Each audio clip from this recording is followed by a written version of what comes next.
అందరికీ నమస్కారం. ఈరోజు మనతో పాటు ఇటీవల సౌదీ అరేబియా వెళ్ళి అక్కడ చిక్కుకుపోతే నారా లోకేష్ గారు రక్షించి తీసుకువచ్చినటువంటి సరళ వీరేంద్ర అయితే మనతో ఉన్నాడు. అసలు ఇక్కడి నుంచి ఎలా వెళ్ళాడు, అక్కడికి వెళ్ళిన తర్వాత ఎలా మోసపోయాడు, నారా లోకేష్ గారు ఏ విధంగా ఇండియాకి తీసుకొచ్చారు, ఏంటి అసలు అక్కడ ఫీలింగ్ ఎలా ఉంది ఏంటనేది స్వయంగా వీరేంద్ర మాటలోనే తెలుసుకుందాం. నమస్కారం వీరేంద్ర. నమస్తే సార్. అసలు ముందుగా నువ్వు ఎందుకు సౌదీ అరేబియా వెళ్ళాలనుకున్నావు, దానికోసం నువ్వు ఎవరిని సంప్రదించావు? ఫస్ట్ నన్ను ఖత్తర్ని తీసుకెళ్లారు సార్. ఖత్తర్ని తీసుకెళ్ళి నేను ఖత్తర్కి వెళ్ళక ముందు నాకు ఈ ఆలోచన ఎలా అవుతుందంటే సార్, నేను అమలాపురంలో షోరూంలో పనిచేసి ఉంది సార్, కేటీఎం షోరూంలో పనిచేసి ఉంది సార్. నాకు అక్కడ 10,000 12,000 జీతం వచ్చేసారు నెలకి. ఆ జీతం నాకు సరిపోయేది కాదు సార్, నాకు ఇంట్లో ఖర్చులకి నా ఖర్చులకి అయిపోయేది సార్. నాకు అక్కడ జీతం అక్కడికే అలా అయిపోయేది సార్, నెలకు వచ్చేసరికి అయిపోయేది సార్. సో ఇలా ఉంటే నేను ఇక్కడ నేను ఎదగలేను, మా తల్లిదండ్రులను నేను సరిగ్గా చూసుకోలేను, మా ఇల్లు చూస్తే ఎలా ఉంది, నాకంటూ నేను ఇల్లు కట్టుకోవాలి, మంచిగా బతకాలి సమాజంలో అనే ఆలోచన వచ్చి నేను ఎలాగైనా బయటికి వెళ్ళాలి అనుకున్నాను సార్. అయితే ఇంటి దగ్గర నాకు ఒక చిన్నమ్మ అవుతారు సార్, నాకు ఆవిడ రత్నకుమారి సార్ ఆవిడ పేరు. ఆవిడ ద్వారా నాకు ఏజెంట్ పరిచయం అయింది సార్. ఆవిడ పేరు హర్షద్, ఏజెంట్ పేరు హర్షద్ సార్. వాడు ఇక్కడ హైదరాబాద్ అని సార్, ఓల్డ్ సిటీ అని సార్, చార్మినార్. వాడు పరిచయం అయ్యాడు సార్.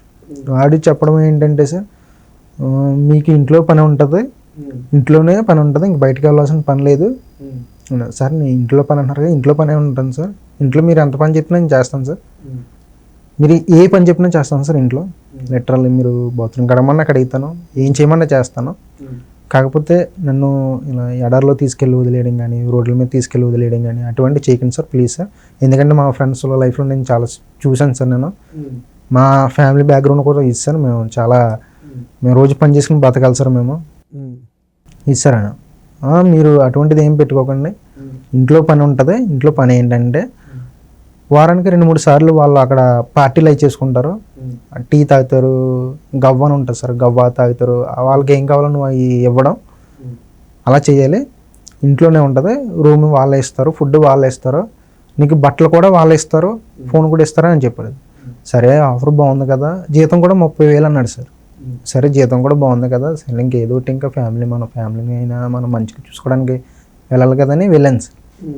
ఖత్తర్ని తీసుకెళ్ళాను సార్. నేను ఈ నెల 10వ తారీఖుని వెళ్ళాను సార్, బయలుదేరి వెళ్ళాను సార్. ఖత్తర్లో దిగిపోయాను సార్. నేను 10 నైట్ దిగాను సార్. 10 నైట్ దిగి అక్కడ ఏజెంట్ వాళ్ళు తమ్ముడు అంట సార్, అక్కడ నా ఎయిర్పోర్ట్కి వచ్చి నన్ను రిసీవ్ చేసుకున్నాడు సార్, పికప్ చేసుకుని ఖత్తర్లోనూ ఒక బాబాయ్ ఇంటికి తీసుకెళ్ళాడు సార్. తీసుకువెళ్ళి అక్కడ పెట్టారు సార్ నన్ను. 10 నైట్ అక్కడ ఉన్నాను సార్. 11 మధ్యాహ్నం సాయంకాలం ఆ టైంలో నన్ను సౌదీ అరేబియా తీసుకొచ్చేసారు సార్, వేరే బాబా. అప్పుడు వెళ్ళిన వెంటనే నన్ను నా దగ్గర పాస్పోర్ట్ ఇవన్నీ తీసుకున్నారు సార్. తీసేసుకుని 11 సాయంకాలం ఆ టైంలో ఖత్తర్ బోర్డర్ దాటేసి సౌదీ అరేబియా తీసుకెళ్ళిపోయారు సార్. నైట్కి నైట్ అక్కమ్మ అయి చేయించి, నాకు ఐడి ప్రూఫ్ అయి చేయించి నైట్కి నైట్ సౌదీ అరేబియా తీసుకెళ్ళి ఎడారిలో పడేసారు సార్. నైట్ ఒంటల దగ్గర సార్, ఒంటల దగ్గర పని చేయాలని పెట్టేశారు సార్. అంటే అప్పుడు ఏమి ఇలాగ నన్ను ఎక్కడికైనా తీసుకురాలేదు కదా అని మీరేమి గట్టిగా నిలదీయలేదా? అప్పుడు నన్ను దింపేసిన వెంటనే అడగలేదు సార్. దింపేసిన వెంటనే అడగకపోయినా తర్వాత మరుసటి రోజు 2 రోజుల తర్వాత నాకు హెల్త్ బాగాలేదు సార్. ఇంకా అక్కడ ఫుడ్ పర్లేదు సార్. నాకు అక్కడ హెవీ టెంపరేచర్ సార్, ఒక 56 నుంచి 60 డిగ్రీలు ఉంటుంది సార్. అక్కడ నాకు ఇంకా వాటర్ తాగడం వాంతులు అయిపోయాయి సార్. వాటర్ మామూలుగా కలర్లెస్ కదా సార్, వాటర్ తాగితే రెడ్ కలర్లో అయిపోయాయి సార్. 2 రోజుల నుంచి నాకు ఒక 10 రోజుల వరకు యూరిన్ అవ్వలేదు సార్. యూరిన్ కానీ ఏం అవ్వలేదు సార్ నాకు అసలు. అడిగాను సార్ 2 రోజుల తర్వాత, బాబా నాకు ఇక్కడ నేను చేయలేను బాబా, నన్ను తీసుకెళ్ళిపో బాబా, ఖత్తర్ తీసుకెళ్ళిపో బాబా ప్లీజ్ బాబా అని చాలా వేడుకున్నాను సార్. నేను ఏడుకున్నాను. ఏజెంట్కి ఫోన్ చేసావు అప్పుడు ఏమన్నా? అప్పుడు అసలు ఏజెంట్ నా ఫోన్ ఎవరి ఫోన్ లిఫ్ట్ చేయలేదు సార్. ఒక్కరి ఫోన్ కూడా లిఫ్ట్ చేసేవాడు కాదు సార్. లిఫ్ట్ చేసినా తీసుకెళ్లారు బాబా, ఒక 1 రోజులు 2 రోజులు అక్కడే ఉంచుతాడు, మళ్ళీ తీసుకొచ్చేస్తాడు ఖత్తర్ అని చెప్పేవాడు అంట సార్ ఏజెంట్. ఎవరో ఒక ఫోన్ ఎత్తేవాడు అంటే అంతే సార్. అయితే సరే తీసుకెళ్ళిపోతారు కదా అలా ఉండేవాడు సార్. ఇంకా నాకు హెల్త్ అస్సలే బాగాలేదు సార్. ఇంకా మొత్తం స్టమక్లో పెయిన్, ముక్కులంట, నోట్లంట బ్లడ్, వాంతులు, బ్లడ్ వామిటింగ్స్ మొత్తం చాలా ఉంటే, బాబా ప్లీజ్ బాబా నేను ఎక్కడ ఉన్నాను బాబా తీసుకెళ్ళి బాబా అని చెప్తే అక్కడ నుంచి ఖత్తర్ తీసుకెళ్ళిపోతున్నానని బండి ఎక్కించుకున్నాడు సార్ నన్ను అక్కడ పనిచేసి బీహార్ ఆయన ఉన్నారు సార్, హిందీ ఆయన. ఇంకొకళ్ళు ఎంతమంది మొత్తం అక్కడ ఇథియోపియా కంట్రీస్ 3 సార్, బీహార్ ఆయన ఒక ఆయన, నేను సార్. అయితే బీహార్ ఆయనకి ఇంతకు ముందు 2 నెలలు 3 నెలల ముందు ఒంటి ఏదో తనేసిందని సార్. అన్న హాస్పిటల్ తీసుకెళ్తున్నారు, నన్ను కూడా నిన్ను ఖత్తర్ తీసుకెళ్ళిపోతాను అలా హాస్పిటల్ చూపించి అని ఎక్కించుకున్నారు సార్ బండి. కారు ఎక్కించుకుని మొత్తం మీద సౌదీలోనే ఎక్కడో సిటీకి తీసుకెళ్లారు సార్. సిటీకి తీసుకెళ్తే వీళ్ళని హాస్పిటల్లో చూపించారు సార్, నన్ను హాస్పిటల్లో చూపించలేదు సార్. అదేంటి బాబా నన్ను హాస్పిటల్లో చూపించలేదు, నాకు హెల్త్ అసలే బాగోలేదు బాబా ప్లీజ్ బాబా నాకు కనీసం ట్యాబ్లెట్స్ అయినా ఉంది బాబా అంటే ఏం మాట్లాడలేదు సార్. అప్పుడు హిందీ వాడిని అడిగాను సార్, ఏంటి నాకు ఇలా నాకు బాగోలేదు ప్లీజ్ నాకు ఏదైనా చేయండి, నాకు ట్యాబ్లెట్స్ అయినా ఇవ్వండి అంటే, నీకు హెల్త్ కార్డ్ లేదు, హెల్త్ కార్డ్ లేకపోతే ఇక్కడ ఏం చేయడానికి ఉండదు, హెల్త్ కార్డ్ లేదు కదా అని మళ్ళీ తీసుకొచ్చి సేమ్ అదే ప్లేస్లో పడేయారు సార్. నన్ను తోడుగా తీసుకెళ్ళి మళ్ళీ తీసుకొచ్చి పడేయారు సార్. లగేజ్ మొత్తం అన్నీ పెట్టుకోమన్నారు సార్. ఫస్ట్ ఇంకా ఖత్తర్ తీసుకెళ్ళిపోతున్నాడేమో అనుకున్నాను, మళ్ళీ తీసుకొచ్చి మళ్ళీ సేమ్ అలాగే పడేయారు సార్. ఇంకా ప్లీజ్ బాబా నన్ను తీసుకెళ్ళి బాబా, అక్కడే మళ్ళీ ఇంకో 3 రోజులు ఉన్నాను సార్. 3 రోజులు అండి ప్లీజ్ బాబా నన్ను తీసుకెళ్ళి బాబా ఖత్తర్ తీసుకెళ్ళి బాబా అని చాలా రోజు బతులు అడుగునేవాడిని సార్. కాళ్ళ మీద చాలా ఏడ్చేవాడిని సార్ కాళ్ళ మీద, అయినా కనికరించేవాడు సార్. ఒకసారి ఒక రోజు సాయంకాలం ఖత్తర్ తీసుకెళ్ళిపోతాను తొందరగా రా అన్నాడు సార్. సరే అని మొత్తం బ్యాగ్ అన్నీ పరిగెత్తుకుని వెళ్ళి తెచ్చేసుకుని ఎక్కేసాను సార్ కారు. ఎక్కేస్తే మళ్ళీ సౌదీలో నేను అప్పుడు ఖత్తర్ బార్డర్కి ఒక 50-60 కిలోమీటర్ దూరంలో ఉండేవాడిని సార్. సౌదీలోనే ఖత్తర్ బార్డర్ దాటి ఒక 50-60 కిలోమీటర్లు ఉండేవాడిని. ఇది నాకు ఎలా తెలిసిందంటే అక్కడ ఉన్న వాళ్ళు మా రిలేటివ్స్ ఖత్తర్లో అలా ఉన్నప్పుడు లొకేషన్ అయి పంపినప్పుడు ఇలా చెప్పేవారు. అయితే మళ్ళీ అక్కడి నుంచి నన్ను సౌదీ అరేబియాలోనే ఒక 300-400 కిలోమీటర్ దూరంలో తీసుకెళ్ళిపోయాడు సార్. నన్ను వేరే బాబాకి అమ్మేశాడు సార్. తీసుకెళ్ళి ఆ బాబా కూడా ఎడారిలో తీసుకెళ్ళి పెట్టేశాడు సార్. నైట్ అది కూడా నైటే. అక్కడ ఎడారంటే ఒంట్లే సార్, చూసుకుంటున్నారా? అవును సార్, పెట్టేశాడు సార్. ఇప్పుడు కూడా నేను ఏడ్చి కాలు పట్టుకుని బాబా నేను ఇక్కడ చేయలేను బాబా, ఖత్తర్లో నన్ను ఏదో ఒక ఇంటికి తీసుకెళ్ళండి, ఇంట్లో ఏ పని అయినా చేస్తాను అని చెప్పాను. అయినా కానీ కనికరించలేదు సార్. హెల్త్ ఎలా ఆ రోజు నైట్ దింపేసరికి 12 అంత అయింది సార్. 12 అంత అయితే మరుసటి రోజు బాబా నాకు ఇలా హెల్త్ బాగాలేదు బాబా ప్లీజ్ బాబా నాకు కొంచెం ట్యాబ్లెట్స్ అయినా ఇవ్వండి బాబా అంటే, నువ్వు రేపటికి కానీ నువ్వు హెల్త్ బాగాలేదన్న మాట చెప్తే కనుక దీనికన్నా కష్టమైన పనులు నేను పెడతాను, నువ్వు ఇంకా నీ ఇష్టం అని చెప్పాడు సార్. ఇది నాకు ఎలా అర్థమైందంటే అక్కడ హిందీ వాళ్ళు ఉంటారు, పాకిస్తాన్ వాళ్ళు ఉంటే వాళ్ళకి అరబీ వచ్చు సార్. వాళ్ళు చెప్పడం, అది బాబా వాళ్ళు చెప్పడం, వాళ్ళు నాకు చెప్పడం హిందీలో, నాకు కొంచెం హిందీ అర్థమవుతుంది సార్. అయితే బాబు ఎలా అంటున్నాడు, ఇంకా కష్టమైన పనులు పెట్టేస్తాను అంటున్నాడు, ఎందుకులే ఇంకా హెల్త్ బాగోపోయినా ఇంకా అలాగే పని చేసేవాడిని సార్ అక్కడ. అయితే మొత్తం మీద అలా 2 రోజులు 3 రోజులు గడిచిన తర్వాత అప్పుడు ఇంకా చెప్పేసాను సార్ ఇంకా మొత్తం అందరికీ, ఇలా ఉంటుంది చేయలేకపోతున్నాను, నేను చాలా కష్టంగా ఉంటుందిరా, ఎడారిలో ఉండరా, ఇలా 8 డిగ్రీస్ ఉంటున్నారా, 56-57 డిగ్రీస్ ఉంటున్నాయి, వాంతులు అయిపోతున్నారా, ప్లీజ్ రా ఏదో ఒకటి చేయండి రా నేను వచ్చేస్తాను రా తీసుకొచ్చిండ్రా అంటే, ఇప్పుడు వీడియో తీసి పెట్టరా అన్నారు సార్. అప్పుడే వీడియో తీసి పెట్టాను సార్. వీడియో తీసి మా ఫ్రెండ్కి పెట్టాను సార్ ఫస్ట్. నేను ఒరే లోకేష్ గారు ఇలా చేస్తున్నారు, ఆల్రెడీ ఇలా శివకుమార్ అని ఆయన తీసుకొచ్చారా, సార్ నువ్వు కూడా పెట్టరా, లోకేష్ గారి వరకు వెళ్తుంది కదా చూద్దాం అని పెట్టాను సార్. అసలు అనుకోలేదు సార్ నేనైతే. వీడియో అయితే పెట్టాను కానీ అసలు హోప్ అయితే లేదు సార్ నాకు, నిజంగా 1% కూడా లేదు సార్ నాకు. పెడితే మా ఫ్రెండ్ దాన్ని ట్విట్టర్లో పెట్టడం, ఇన్స్టాలో పెట్టడం, అందరిని లోకేష్ సార్ని, చంద్రబాబు సార్ని, పవన్ కళ్యాణ్ సార్ని ఇలా అందరిని ట్యాగ్ చేసి పెట్టడం, వెంటనే పెట్టిన విత్ ఫ్యూ అవర్స్లోనే సార్ నిజంగా లోకేష్ గారు రియాక్ట్ అయ్యారు సార్. నిజంగా ఆయనకైతే నేను మొత్తం నా జన్మంతా రుణపడి ఉంటాను సార్. ఒక 2 జన్మ కింద ఇచ్చారు సార్, పునర్జన్మ కింద ఇచ్చారు సార్ నాకు లోకేష్ గారు. అయితే లోకేష్ గారు వెంటనే ట్వీట్ చేసిన మరుసటి రోజు అక్కడ సౌదీ అరేబియాలో ఎన్ఆర్ఐ టీమ్ నాకు వెంటనే అప్రోచ్ అయ్యారు సార్. వాళ్ళు కాల్ చేశారు సార్. టీడీపీ పార్టీ తరపు నుంచి సార్ అయితే నాకు కనెక్ట్ అయ్యారు సార్. వీరందరూ నువ్వు కంగారు పడకమ్మా, లోకేష్ గారికి తెలిసింది కదా, నువ్వు ఇంకే భయం పెట్టుకోకు, ధైర్యంగా ఉండు అన్నారు సార్. సార్ ప్లీజ్ సార్ ఏదో ఒకటి చేయండి సార్ అని మళ్ళీ సార్ కంగారు పడకమ్మా ఏమి అవుతుంది కంగారు పడగానే. అప్పుడు అక్కడ సౌదీ అరేబియాలో ఎన్ఆర్ఐ టీము నాకు కనెక్ట్ అయ్యారు సార్. రాధాకృష్ణ గారు, ఖాళీ సోఫుల్లా గారు, నెక్స్ట్ నా రాధాకృష్ణ వాళ్ళ టీం మొత్తం అందరూ కనెక్ట్ అయ్యారు సార్ నాకు. అప్పుడు వాళ్ళు నాతో మాట్లాడేవారు సార్ రోజు. నా అప్డేట్స్ ఏంటి మొత్తం అన్నీ తెలుసుకునేవారు. కంగారు పడకమ్మా, ఇలా జరుగుతుంది, ఇలా చేస్తున్నావు, నువ్వు ఇలా వస్తావు ఈ టైంలో అని చెప్పేవారు సార్ నాకు. అలా ధైర్యం, అలా చాలా హోప్ వచ్చింది సార్. నిజంగా లోకేష్ గారు నేను నా తరపున నా ఫ్యామిలీ తరపున చాలా రుణపడి ఉంటాం సార్ సార్కి. నీకు ఎంత ఖర్చు అయింది ఇక్కడ నుంచి వెళ్ళటానికి? ఏజెంట్ ఎంత తీసుకున్నాడు? ఇక్కడ ఏజెంట్ పేరేంటి? ఏజెంట్ పేరు హర్షద్ సార్. హర్షద్ హైదరాబాద్లో ఉంటారు. మరి నువ్వు ఏదైనా కంప్లైంట్ ఇచ్చావా? Police complaint? ఇంకే ఇవ్వలేదు సార్ నేను. మరి అంటే మీలాంటి వాళ్ళు ఖచ్చితంగా ధైర్యం చేసి ఒక కంప్లైంట్ ఇస్తే మీలాగా మోసపోకుండా ఉంటారు. అవును సార్, ఇస్తాను సార్. అంటే నిన్నే వచ్చింది నాకు అవడం అయితే 1,70,000 అయింది సార్. అది ఏజెంట్కి ఇచ్చావా? ఏజెంట్కి ఇచ్చాను సార్. టికెట్ డబ్బులు అయ్యి వాళ్ళే ఇంకా అన్నీ వాళ్ళనే అయితే 1,70,000 ఇచ్చాను సార్. నన్ను అక్కడ బాబా వదలడానికి అక్కడ డబ్బులు 5,000 రియల్స్ అడిగాడు సార్. అంటే ఎంత మన కరెన్సీలో? మన కరెన్సీలో 1,10,000 1,20,000 ఉంటాయి సార్. ఆ డబ్బులు ఎవరు ఇచ్చారు? ఆ డబ్బులు లోకేష్ గారు ఇచ్చారు సార్. ఎన్ఆర్ఐ టీము రాధాకృష్ణ గారు, ఖాళీ షోకుల గారు వీళ్ళందరూ ఇచ్చారు. లోకేష్ గారు ఇచ్చారు సార్. ఎవరికి ఇచ్చారు? అక్కడ నిన్ను అమ్మేసిన బాబాకి ఇచ్చి నిన్ను విడిపించారు? అవును సార్, అవును సార్. బాబాకి ఆ డబ్బులు ఇస్తేనే నేను వీడిని వదులుతాను అన్నాడు సార్. వాళ్ళ దగ్గరే పెట్టుకున్నారు సార్. అప్పుడే ఇస్తాను పాస్పోర్ట్ అయినా ఏదైనా అన్నారు సార్. వెంటనే వీళ్ళు అమౌంట్ అది వాళ్ళకి ఇచ్చారు, బాబాకి ఇచ్చి తీసుకొచ్చారు సార్. నిజంగా అసలు నేను ఎవరో తెలియదు, నా పేరేంటో తెలియదు. లోకేష్ గారు ఎంత హెల్ప్ చేశారంటే నిజంగా నేను అదృష్టవంతుని సార్. నిజంగా నాకు నిజంగా పునర్జన్మ ఇచ్చారు సార్ లోకేష్ గారు. మీ ఫ్యామిలీ ఎలా ఫీల్ అవుతున్నారు? అంటే ఇక్కడ నువ్వు అంటే కష్టపడదామని వెళ్ళావు, ఓకే, అక్కడ ఇబ్బంది పడ్డావు, మరి తిరిగి వచ్చావు, ఎలా ఉంది మీ ఫ్యామిలీ? ఏమంటున్నారు ఇప్పుడు? Family happies. నేను నిజంగా నేను వెళ్ళి ఒక్కరోజు కూడా ఖత్తర్లో లేను సార్. తీసుకొచ్చేసారు 24 గంటలు కూడా ఖత్తర్లో లేను సార్. నేను ఖత్తర్ ఎడారిలో పెట్టేసిన తర్వాత ఒక 1 రోజుల తర్వాత కూడా నేను మా అమ్మ మా నాన్నగారికి చెప్పలేదు సార్. అంటే వాళ్ళు కొంచెం పేషెంట్లు సార్, భయపడతారు, కొంచెం ఏమన్నా ఆందోళన చెందుతారని నేను చెప్పలేదు సార్. నేను మా మామీకి, మా అక్కకి, మా చిన్న వాళ్ళకి మాత్రమే చెప్పాను సార్. బాబాయ్ ఇది బాబాయ్ పరిస్థితి, కొంచెం ఏదో చేయండి బాబాయ్, పరిస్థితి ఏం బాగోలేదు నాది అని చెప్పాను సార్. వాళ్ళకి చెప్పలేదు సార్. ఇప్పుడైతే మొత్తం అంతా లోకేష్ గారే అని తెలిసిపోయింది మొత్తం. నేనే చెప్పాను సార్, ఇంకా లోకేష్ గారు ఎంత హెల్ప్ చేశారు సార్. అమ్మ డాడీ రుణపడి ఉండాలి అని చెప్పాను సార్.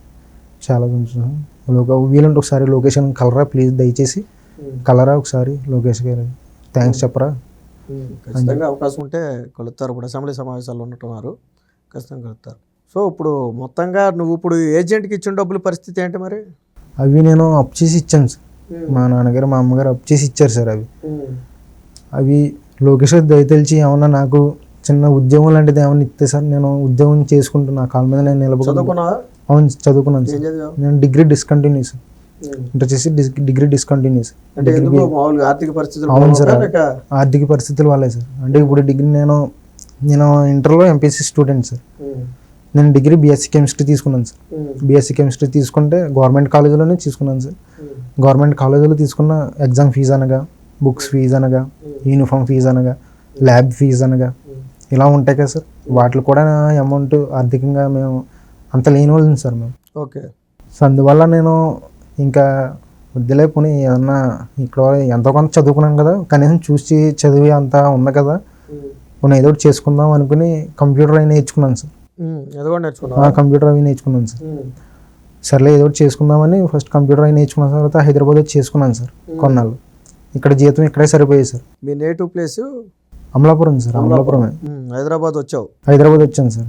కంప్యూటర్ అయి నేర్చుకుని హైదరాబాద్ వచ్చాను సార్. ఇక్కడ జీతం ఇక్కడ సరిపోయి సార్. ఇంకా ఇక్కడ జీతం ఇక్కడే సరిపోతుంది. కనీసం ఇంటికి కనీసం ఒక 2,000 కూడా పంచి అంత రావట్లేదు సార్.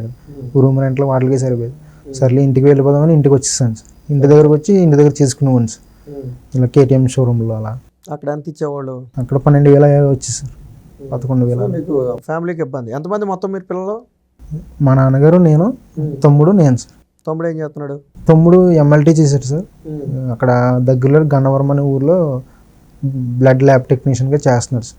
టెస్ట్లు అవి చేస్తారు సార్. బ్రతుకు తెరువుకి అయితే అటు ఏపీలో కానీ ఇటు తెలంగాణలో కానీ ఏదో ఒక అవకాశం ఉంటుంది. మరి ఎందుకు నీలాంటి వాళ్ళు ఇప్పుడు ఆల్రెడీ నీకంటే ముందు ఒకళ్ళు కూడా అలాగే ఇబ్బంది పడ్డారు, తర్వాత వేరొక మహిళ ఇటీవల మళ్ళీ ఇంకొక మహిళ ఇలాగ ఇబ్బంది పడుతున్నానని చెప్పి పెడితే దానికి కూడా లోకేష్ గారు రెస్పాండ్ అయ్యారు. ఇంకా అది ప్రాసెస్లో ఉన్నట్టుంది. ఎందుకు మీరు మరి ఇలా ఏజెంట్లు తీసుకెళ్ళి మోసం చేస్తున్నారని తెలిసినా ఎందుకు మోసపోవటం? అంటే సార్ మాకేంటంటే సార్ మేము సమాజంలో ఒక గౌరవం సంపాదించుకోవాలి, మా మిడిల్ క్లాస్ ఫ్యామిలీ థాట్స్ ఆలోచన.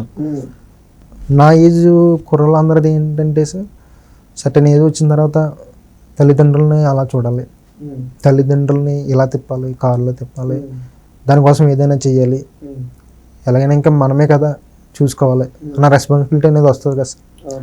ఆ రెస్పాన్సిబిలిటీ నాకు వచ్చింది సార్. సో నేను ఇంకేదైనా ఏదోటి అవుతుంది అన్న ఆలోచనతోనే నేను ఒక అడుగు ముందుకేసాను సార్. నేను ఈ ఇల్లు కట్టుకుందామని, మంచి ఇల్లు కట్టుకుందామని, ఆ ఇంట్లో మా అమ్మ మా నాన్నగారిని పెట్టుకుందామని, నా లైఫ్ స్టార్ట్ చేసుకుందామని అనుకున్నాను సార్.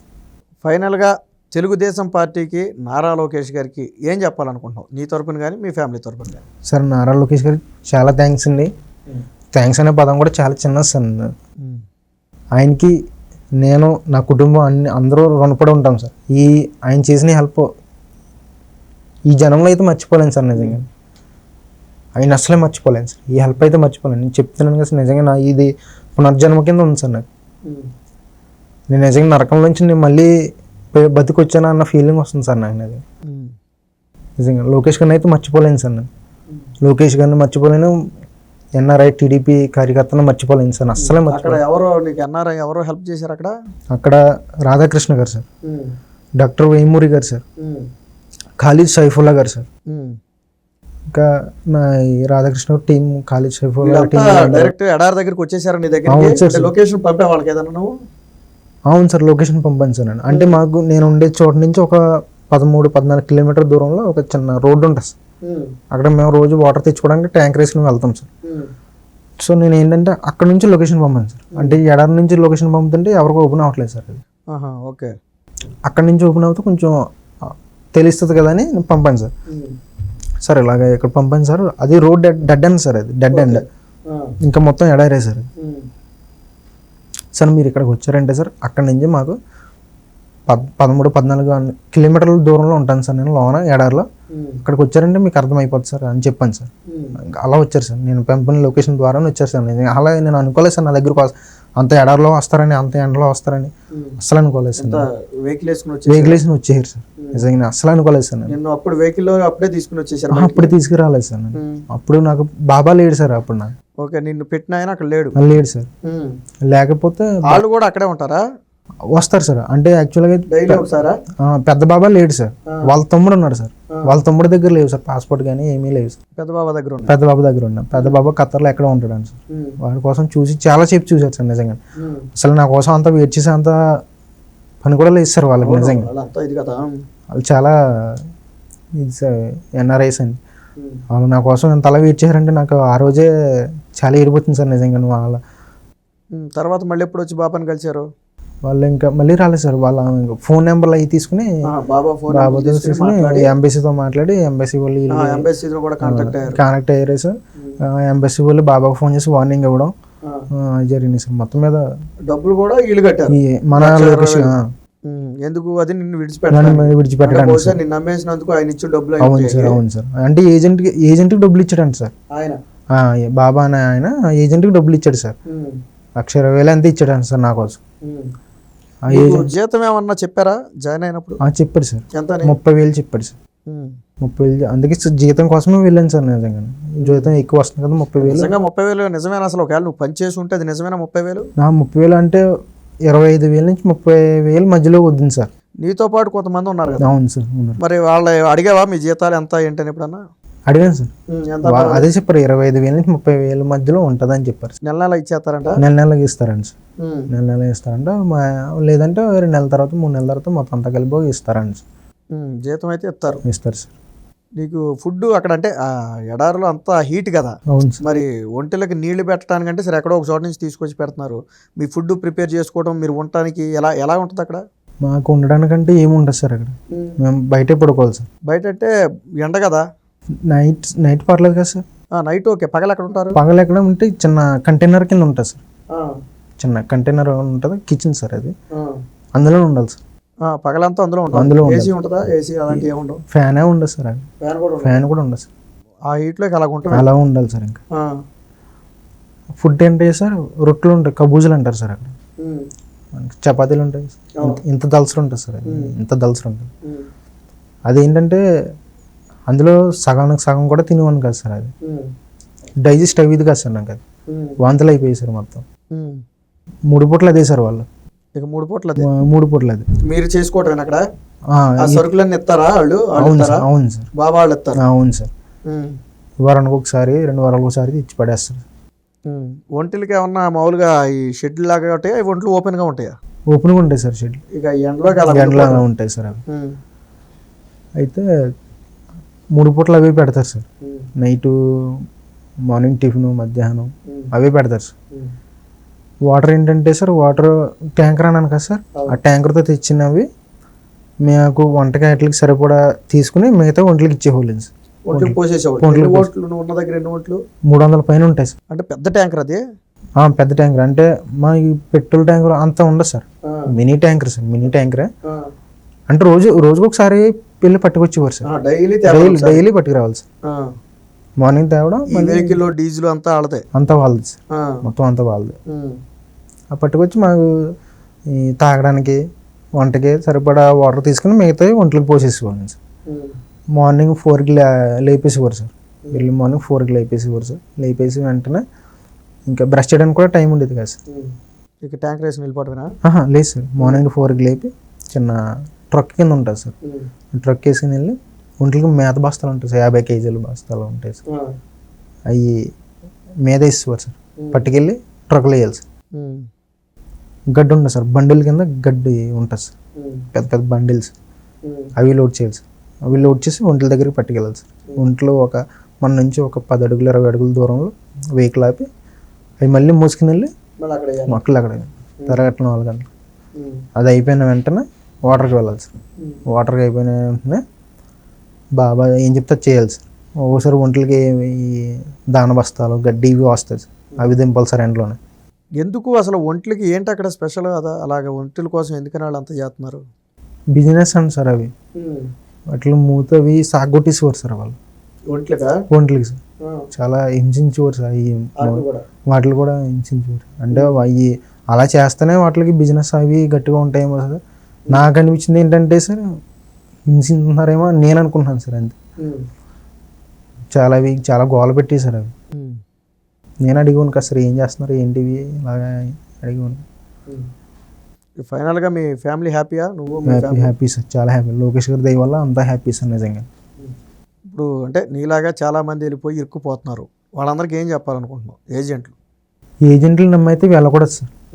ఏజెంట్లు నమ్మైతే అస్సలు వెళ్ళకూడదు సార్. ఏజెంట్ ఇంత డబ్బు కడితే తీసుకెళ్తాను, ఆ జాబులో పెడతాను, ఇందులో పెడతాను, అందులో పెడతాను అంటే అస్సలు వెళ్ళకూడదు సార్. ఒకవేళ అలా వెళ్తే కనుక ఎగ్జాంపుల్గా నన్నే తీసుకోమంటున్నాను సార్. ఇప్పుడు నాకు జరిగింది కాబట్టి ఇంకా ఎవరికి జరగకూడదని నేను అనుకుంటున్నాను సార్. ఒకవేళ మీ బ్లడ్ రిలేషన్స్, మీ ఓన్ రిలేషన్స్, మీ అమ్మగారు కానీ మీ నాన్నగారు కానీ వీళ్ళిద్దరే చెప్తే వీళ్ళిద్దరి దగ్గరికి అయితేనే వెళ్ళాలి సార్. మిగతా ఎవరి దగ్గరికి చెప్పినా వెళ్ళకూడదు నేను అనుకుంటున్నాను సార్. మీ అమ్మగారు ఎవరైనా వాళ్ళ అమ్మగారు వాళ్ళ నాన్నగారే కదా సార్. వాడి జీవితం బాగుండాలి, వాడు కష్టపడకూడదు అనుకునే కదా సార్. రిలేటివ్స్ వాళ్ళు ఉండి మీకు మంచి ఆపర్చునిటీ చూపిస్తారన్నా ఓకే, ఎందుకంటే వాళ్ళు అందులో ఉంటారు. ఇప్పుడు ఏజెంట్లు అంటే నువ్వు చెప్పావు చూడు, తర్వాత ఫోన్ ఎత్తరు, ఇంకెత్తరు సార్. నేను పంపిన తర్వాత ఫోన్ ఎత్తరు. సో ఇది మొత్తంగా ఎవరైనా సరే ఏజెంట్లను నమ్మి ఇలా ఇతర ప్రాంతాలకు వెళ్ళాలనుకునే వాళ్ళు 1కి 100 సార్లు ఆలోచించాల్సిన పరిస్థితి. ఇప్పటికే మనం ఏపీలో 3వ ఘటన. ఆల్రెడీ ఇంకో మహిళ కూడా ఇటీవల తాను ఒమాన్ దేశంలో ఇరుక్కుపోయానని నన్ను కొద్దిగా కాపాడాలని చెప్పి లోకేష్ గారికి ఒక వీడియో పెట్టడం జరిగింది. సో ఇప్పుడు మనం వీరేంద్రం చూసాం. సో ఇలా ఒకరు కాదు, ఇద్దరు కాదు, అనేక మంది ఇలా బయటకు వచ్చే ఘటనలు 2-3 మాత్రమే, కానీ తెలియకుండా చాలా ఉన్నాయి. కాబట్టి ఎవరైనా సరే ఏజెంట్లను నమ్మి వెళ్ళే వాళ్ళైతే మాత్రం ఖచ్చితంగా జాగ్రత్తగా ఉండాలి, 1కి 10 సార్లు ఆలోచించాలి. ఇది మొత్తంగా ఏదైతే సౌదీ అరేబియా నుంచి తిరిగి వచ్చినటువంటి వీరేంద్ర ఉన్నాడో, వీరేంద్ర పడిన బాధలు కానివ్వండి, నారా లోకేష్ గారు ఏ విధంగా అప్రోచ్ అయ్యారు, ఏ విధంగా ప్రస్తుతానికి ఇక్కడ తీసుకొచ్చారనేది కానీ ఆయన మాటల్లోనే ఉన్నాం. కాబట్టి ఫైనల్గా చెప్పాలనుకుంది ఏంటంటే, ఇక నుంచి ఎవరు కూడా ఇలాంటి ఇబ్బందులు పడే పరిస్థితి రాకూడదనేది మా ఉద్దేశం.